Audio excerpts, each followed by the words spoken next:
Тухайн эдийн санхүүжилтээр хөгжлийн шийдэл төрийн бас байгууллагаас хэрэгжүүлж бэст хөтөлбөрийн хүрээнд сүүлийн 3 жил манай хүнсгэтэй аж ахуйн газар хамтран за чигүүргийн хүрээнд хамрагддаг бизнес эрхлэгчид, малчид тариаланчид чадахжуулах, за тэдний үйл ажиллагааг дэмжих чиглэлээр одоо 3 жилийн хугацаанд олон талт арга хэмжээнүүдийг хамтран зохион байгуулсан.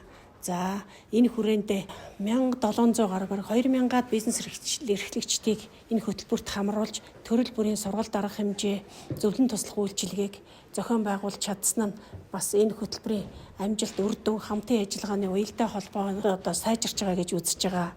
Тэгээд энэ хөтөлбөр маань дуусж байгаа. Энэ хүрээндээ бид нар өнөөдөр сумын хөдөө аж ахуйн тасгийн мэргэжилтнүүдээ хөдөө аж ахуйн салбарын чиглэлээр хамтран ажилласан ажлынхаа үр дүн болон цаашдаа энэ хөтөлбөрийг хэрэгжүүлэх санал хүсэлтэд тавьж хэрэгжих юм бол ямар хэлбэрээр доктортой хэрэгжих үү, ямар хэлбэрээр хэрэгжүүл, ямар үр дүнд хүрэх үү, ямар үр дүн хүлээж байгаа гэдэг талаараа санал хүсэлтэд гаргаж ин хилцүүлэг бэст хөтөлбөртэйгээ хамтран зохион байгууллаа.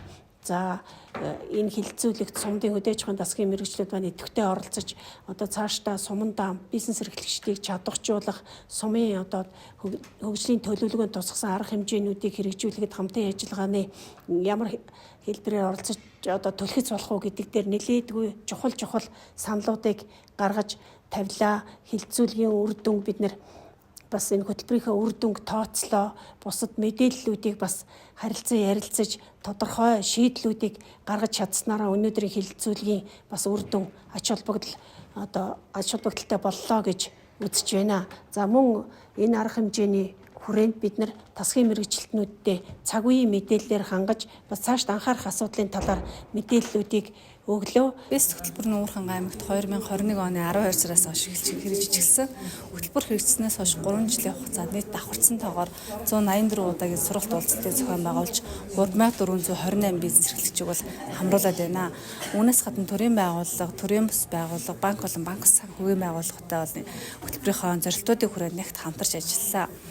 Мөн хөтөлбөрөөр хэрэгжих хугацаанд зээлийн зүйчлэл үйлчилгээгээр бол 475 бизнес 18.3 тэрбум төгрөгийн хөнгөлөлтөй болон банкны зээл санхүүжилтийг олоход тусал дэмжиж ажилласан нь бол бас томоохон үр дүн байна. Үүнээс гадна хөтөлбөр хамрагдсан бизнес эрхлэгчдийн орлого 22.1 тэрбум төгрөгөөр бизнесийн ажлын байр нь бол 340 ажлын байр шинээр нэмэгдэж өргөцсөн гэсэн тоо мэдээлэлтэй байгаа. Хөтөлбөр хэрэгжүүлэх хэд хамтарч ажилласан төрийн байгууллагууд, төрийн бас байгууллагууд, банк болон банк санхүүгийн байгууллагуудын бол хамтын ажиллагаа мөн бизнесүүдтэй хамтарч ажиллах энэ ажиллагаанууд бол нэлээд сайжирсан. Цаашд бизнесийн засаглал болон менежмент дээр бас агш дэвсэл гарсан байгаа. Энэ хөтөлбөрийн бас томоохон үр дүн юм аа. Өнөөдрийн уулзалт хилцүүлэг болохоор нөгөө оролцогч талуудтайгаа бол уулзалтыг зохион байгуулж байна. Хөтөлбөрийн яалтчгүй нэн тэргүүний хамгийн сайн оролцогч тал бол оролцогч байгууллага Уурхан аймгийн хүнсгэт аж ахуйн газар, хөдөлмөр халамжуулалтын газрууд, доторх хэлцүүдээс өнөөдөр бол эдгээр газруудтай уулзаж цаашид хөтөлбөрийн үр дүн болоод хөтөлбөр цаашид хэрэгжүүлэх хэрхэн юунд анхаарч ажиллах талаар хэлцүүлгийг бол зохион байгуулж байгаамаа.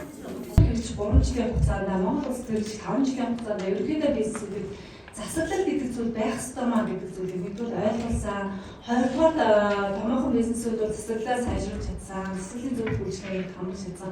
Энэ бол нэлээд шинэлэг ийм зорилго байж чадсан байгаа.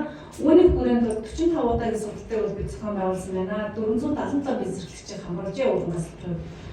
22 удаагийн уулзалтыг засаглалын хүрээнд зохион байгуулж 373 бизнес эрхлэгчийг хамруулад байгаа. Газаарчлалын зөвлөх үйлчилгээнд бол 19 удаагийн